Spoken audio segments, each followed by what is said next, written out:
October 1, 20,000, 2024. October 1, 2024. Dito ako sa Manila Hotel. Kaya maraming puno sa harapan. Parang hindi naman masaya. Akala ko dito gaganapin yung filing of candidacy. First day filing na filing of candidacy sa mga tatakbong senador. Yung mga senador kasi very convenient nga naman kung dito, lalo na yung tawag dito re-electionist. Kasi kaya naman nila, can afford na mag-stay sila dito before mag-start yung office, habang naghihintay pakape-kape. So hindi ko alam bakit parang malungkot. So baka iba ang daanan.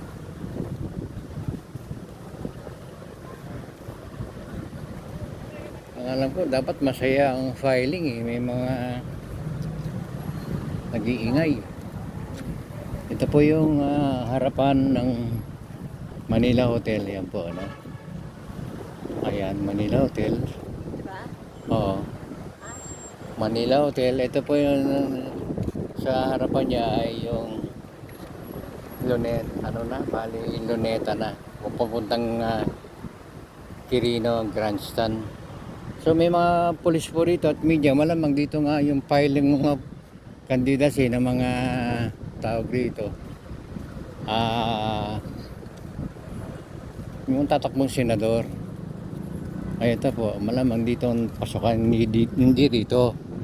Kasi nandito yung mga pulis eh.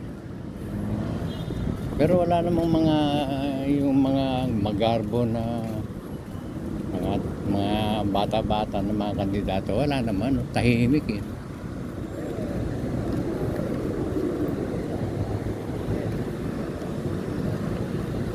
Sir, good afternoon.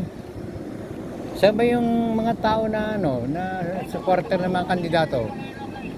Parang naghihintay sila dun sir, mga vlog, mga nag-ano. parang malungkot dito eh. Wala pa naman, hindi pa naman sabay-sabay sila nagkakandidato. Pa isa-isa. Kasi yung 7 days yata. Oh. So doon nag-iipo yung mga vlogger. Okay, thank you po sir.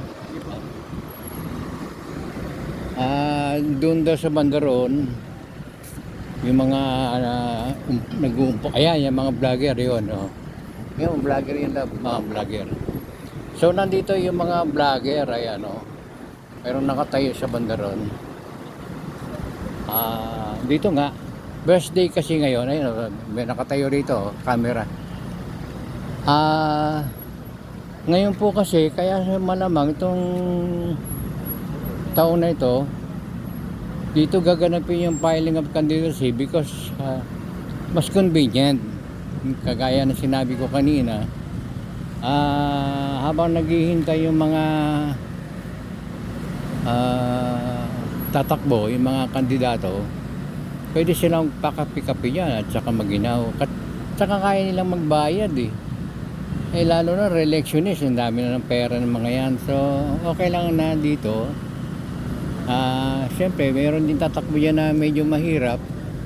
Malamang hindi na yan magkakape. Nagkape na muna sila sa bahay nila bago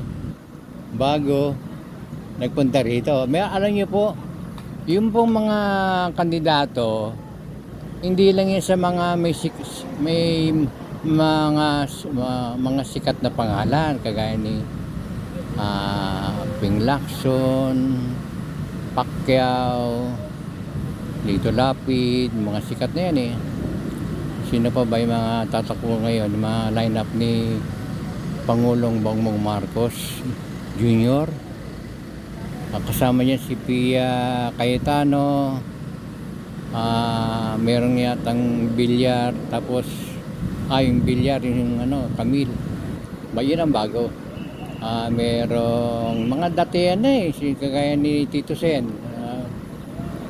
Pangalan ni Soto. Dito. Tito Soto. Tapos si Erwin, yan ang bago. Although nakaupo ng kapatid niya, si Erwin naman ang tatak ni Senador. Pag nanalo siya, di dalawa na ang tulpo sa Senado. So isa rin yan, mabigat din yan. Mukhang walang katalo-talo yan. Sino pa ba yung 12 na yon? Ping Lacson, Soto, Cayetano, Pacquiao, Nancy Binay. Kasama niya si Jaime Marcos, kaya lang mukhang si Jaime parang ayaw. Parang gusto yata mag-solo. Masyadong mataas. Mapagmataas. Ayaw ko. Masyado siyang tiwala sa sarili niya na kaya niya mag-isa. Tapos si Lito Lapid. Sino ba? Si Francis Tolentino. Mainit. Sino pa ba? Si dalawang babae na nabanggit ko. So yung iba pa, yung iba dyan, karamihan dyan, may mga pera yan. Kaya mas maigi dito ginanap yung filing of candidacy, kasi convenient nga na hindi sila pagpapawisan at saka maluwag. Hindi kagaya doon sa Intramuros, sa Palacio de Gobernador ba yun, mainit doon. Grabe, papawisan kilikili nila doon. So ngayon dito yung mga pulis nagbabantay at tahimik talaga, tahimik, ayaw ko, sobrang tahimik. Andito Philippine National Police, kaya Security and Protection Group. Nabalitaan ko na nag-file na kanina ng kanyang certificate of candidacy for senator, anong patawag sa kanya? Tol Francis Tolentino. Yung iba kasi hindi naman to one day lang. Bukas yung iba 7 days ang alam ko to So from Monday siguro baka tatanggap pa ng Sabado hanggang Lunes, basta 7 days yun. Tapos hindi naman kaagad mangangampanya. Merong certain period, malamang alam ko January pa sila o February, kasi 90 days yan before election ang campaign period. So ayun po, nandito naka-standby yung kapulisan. Siguro po kaya kukunti lang ang tao dito. Pinagsabihan ng COMELEC yung mga kandidato na wag silang magdala ng mga tao, yung mag-iingay, magdadala ng ati-atihan, may magsasayaw. Hindi ganoon siguro, para maging matahimik siguro. Kaya kita niyo naman tahimik, walang mga tao. Pinagsabihan na yan, nag-meeting na siguro na huwag kayong magdala ng tao doon. Kasi kung magdadala kayo ng tao doon, baka ma-disqualified kayo. Kasi tayo nag-uusap ngayon, nagkasundo tayo na kayo lang, at saka yung mga abogado nyo ang pupunta. Kaya siguro gano'n ang nangyari. Yan, napaka-timing talaga. Ayan. Napakatahimik talaga, At saka Oh, ito, may naka-standby na camera dito.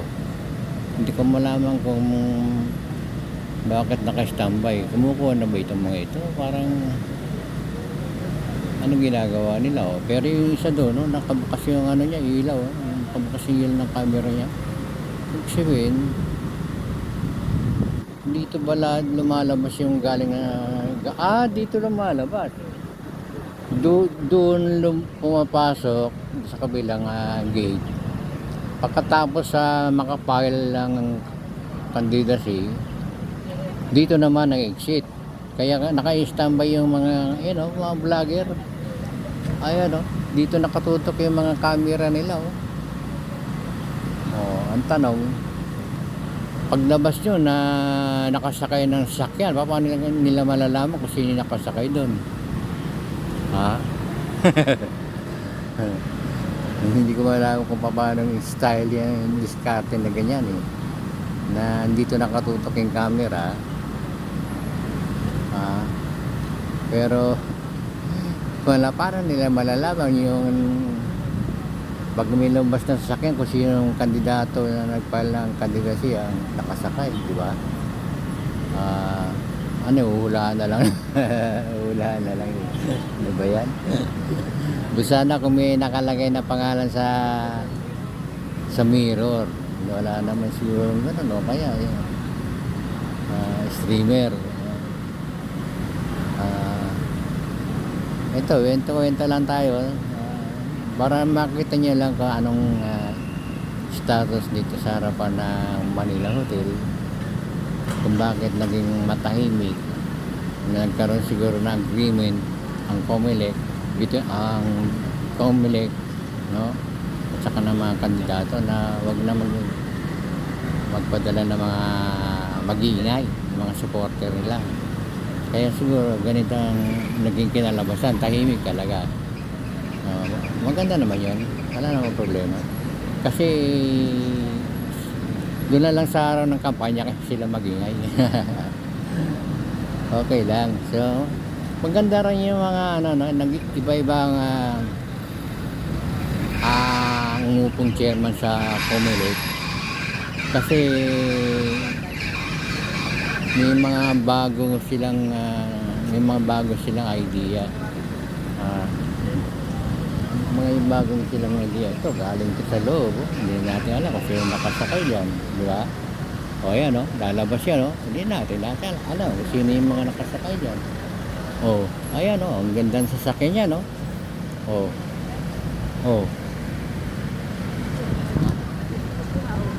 nga. Ano muna nila yung lumalabas? Parang si Bato. Hindi. Parang si Bato yata yung mga dito kasi lumalabas yung mga galing sa loob.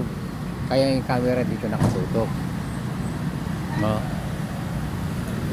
Kaya ang problema kasi hindi natin alam kung sino yung mga nakasakay yan na galing sa loob. Baka yan mga bisita lang pala ng Manila Hotel. Mga nag-check-in dyan, hindi naman pala yan nag-file. So, hindi naman lahat ng pumasok na lumabas na sasakyan yan ay nag-file. Yun, aeroplano sa taas. Wala ito. Basta naman. So, ang mahalaga po sa araw na to, first day of filing of candidacy, ay ganito ang sitwasyon, no? Sa pamahala ng nakupong chairman, si attorney, George Mojica Garcia, Garcia yung chairman sa ngayon, na hindi ko malaman kung kailan na po yung nag-appoint yan, si Pangulong Bongbong Marcos na ba kung nag-appoint.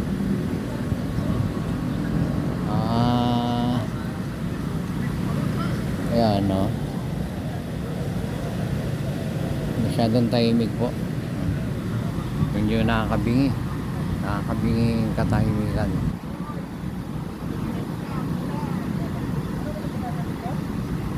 So ang kinukunan ngayon natin ang sikat yung mga vlogger. Hindi natin makita yung mga kandidato na nagpunta ito tatakbong senador. Di ano nangyari. Sino ba yung mga vlogger dyan? Dito yung nakita natin yung ABS-CBN, TV5, ayun TV5 yung transport. Nagdadala sila ng generator pala, siguro pag kaya sila nagdadala ng generator para makapag report sila ng live. Saka matagal sila mag-i-stay, so kailangan din nila na siguro pamisa-misa pumasok doon sa truck. May truck silang dala at saka meron silang dalang mga generator. Yun siguro nagpapatakbo ng camera nila. Yung camera naka-connect siguro sa generator para gumana.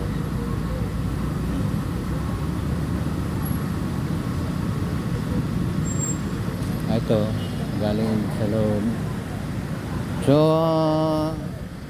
yan po muna ang aking may report sa inyo, mga subscribers ko na katiting lang. Kasi po tayo bagong bagong vlogger lang tayo kumbaga nangapapa, pero nagsisikap para lalong gumaling at matuto, kasi mahirap pa lamang maging vlogger. Kailangan kasi bakit masyadong hindi naman mga agat yan. Ang tawag dito kasi po pagkabago ka, marami ka pang aaralin. Hindi ka naman magiging vlogger ng one day or 1 week, 1 month. Ano po yan, 6 months to 1 year. At kailangan tuloy-tuloy ang searching para mag-improve. Kasi sigurado sa umpisa, try and error yan, testing hanggang sa makakaranas ka ng mga problema at ikaw rin gagawa ng solusyon sa problema. Yung mga pagkukulang na sinabi yung pagkukulang, yung resulta, ang kikita mo ano yung mga bakit ganoon, parang hindi yata maganda resulta, ano kulang sa pag-aaralan yon. Yung kulang na yon, paano mo gagawin. So solusyon ang kailangan. So habang tumatagal, dahil sa mga nakita mong problema, hanap mo ng solusyon at dahan-dahan gaganda na yung vlogging. Kasi napakahirap dun lang sa editing. Ano ba gagamitin mo dyan? Yung mga tools, sa pag-edit. Pangalawa, marunong ka bang humawak ng editor, video editor, marunong ka ba? So trial and error pa rin yun, mag-aaral ka pa rin dyan. Hindi yan makukuha ng isang araw. Yung cutting na yan, trimming, split, ang dami.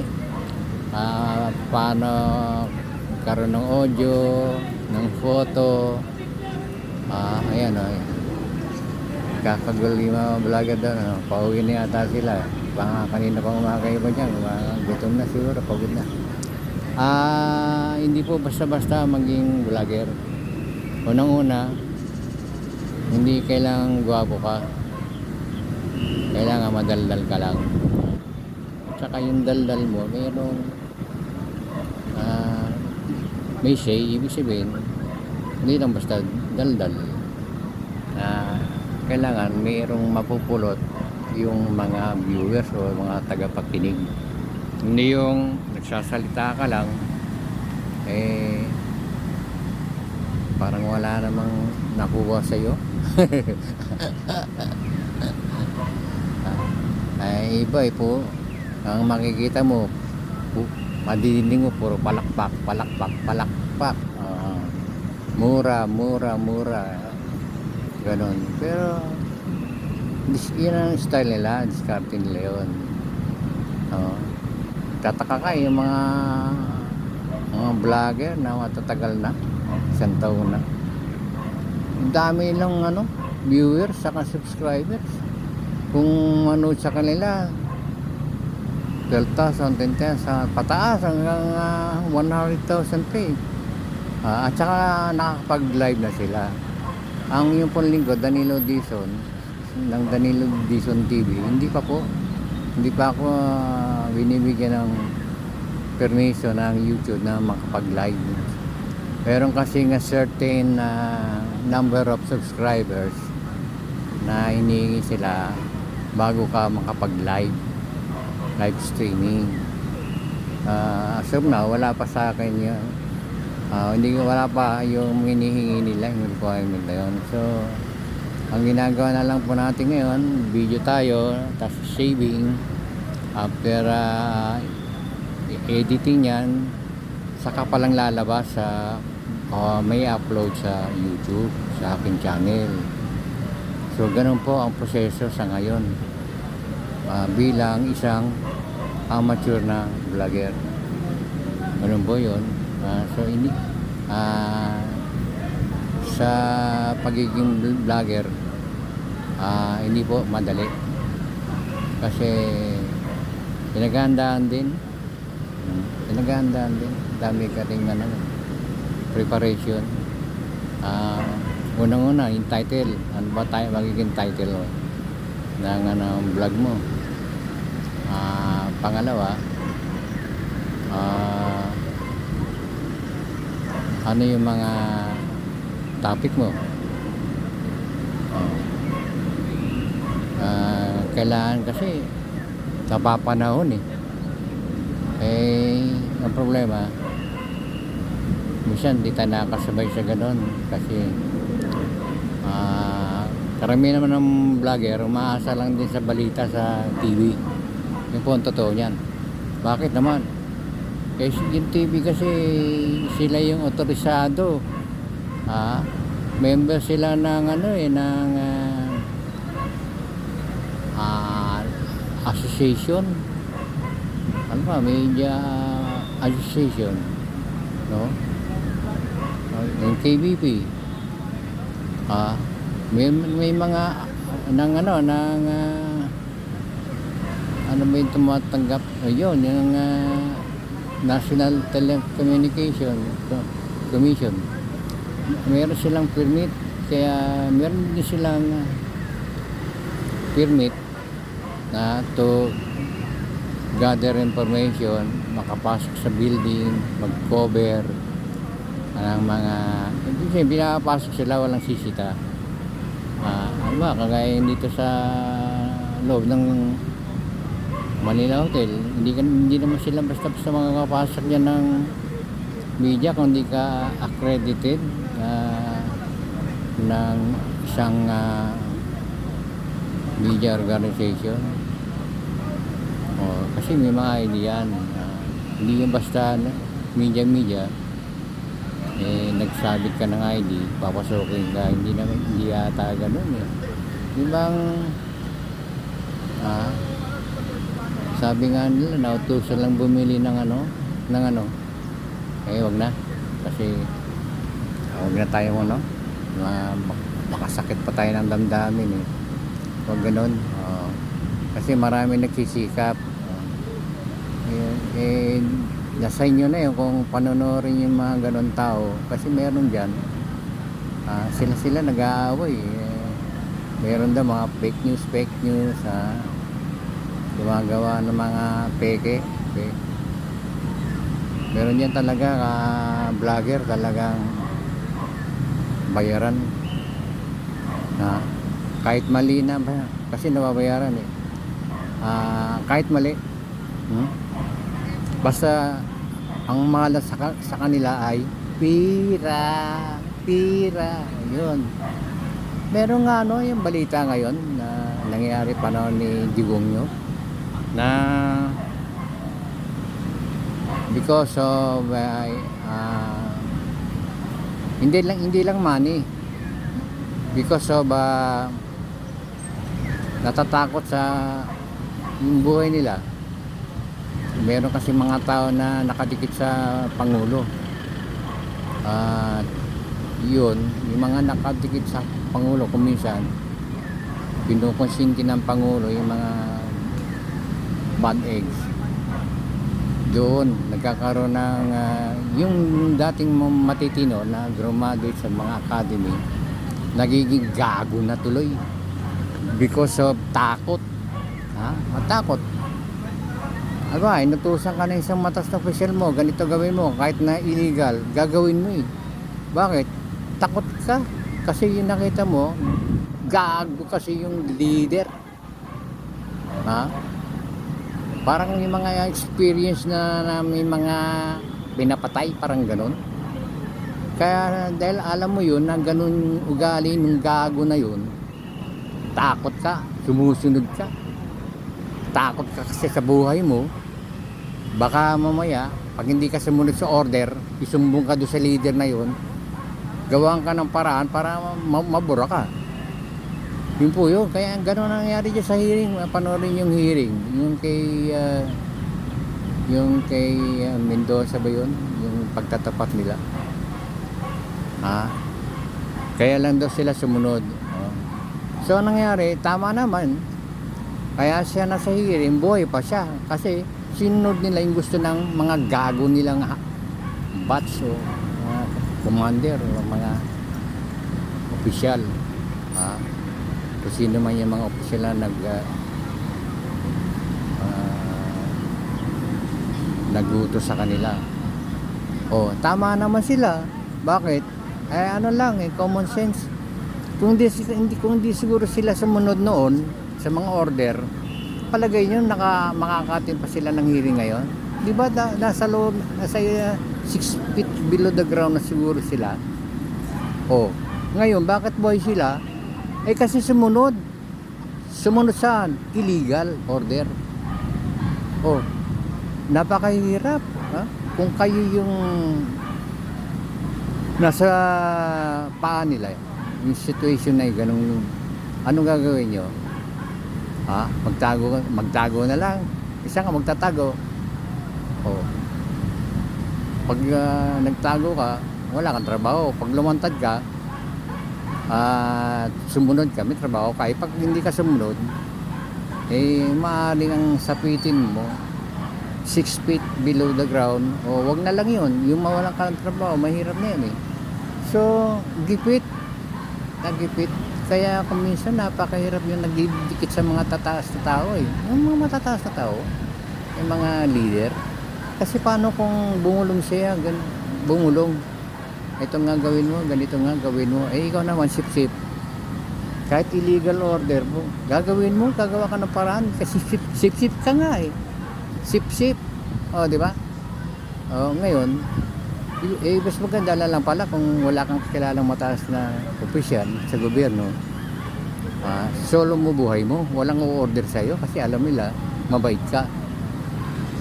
Ngayon, kung gago ka siguro, kasi alam nila gago ka ito, punta ang mga si gago, kasi gago yun tama, gago nga kasi sumunod ganun po yun. Kasi hindi nila mapupuntahan yung mabait kasi hindi yun gagawa. Kahit napitpiti mo patayin mo yun, talagang mamamatay talaga yun. Hindi siguro sa buhay niya, basta sa kanya nasa lugar. Hindi baling mamatay, basta nasa lugar. Ang mahirap kasi yung mamatay ka nang wala sa lugar. Hindi ka magiging bayani nun. Ha?